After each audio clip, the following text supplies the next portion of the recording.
हा ब्लॉग आहे कालचा म्हणजेच बुधवारचा। तर रात्री 7 वाजता आम्ही घरातून निघालो। वाटेत एकदाही वाटलं नाही की आजचा दिवस एवढा खास होणार आहे।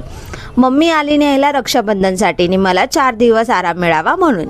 निघता निघता 7 वाजले, कारण आपल्या शुभूला कुठेही निघायचं असेल तर शुशी व्हायचंच असतं ना। मग मिस्टरांचा फुल डिनर बनवूनच घराबाहेर पडले। मनात होता आता ट्रेनमध्ये प्रचंड गर्दी असेल, पण नशिबाने ट्रेनमध्ये गर्दीच नव्हती आणि आम्हाला बसायलाही सीट मिळाली। सायनला उतरल्यावर शेअर टॅक्सी पण लगेच मिळाली आणि या सगळ्या प्रवासात आमची शुभू एकदम शांत, आजूबाजूला सगळं कुतूहलाने बघत बसलेली। घरी पोहोचलो आणि मग तर घरातला माहोलच बदलला।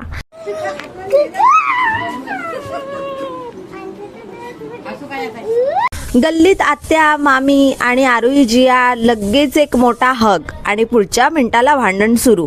शुभूला आम्ही घेणार नाही, आम्ही घेणार। मामीने शुभूची दृष्टी काढली आणि मामीला पाहून सुरभीचाही चेहरा आनंदाने खुलला। मी मामीसाठी आणि सगळ्यांसाठीच वेफर स्नॅक्स घेऊन गेले होते आणि मामीनेही मला काही कमी नाही केलं। लगेच गरमागरम व्हेज पुलाव आणला।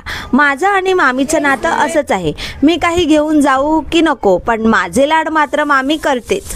आता बघूया उद्या मम्मीकडे माझ्यासाठी स्पेशल काय काय बनतंय, कारण माहेरच्या घरी गेल्यावर 4 दिवसाचा आराम नसतो, तो असतो 4 दिवसांचे लाड।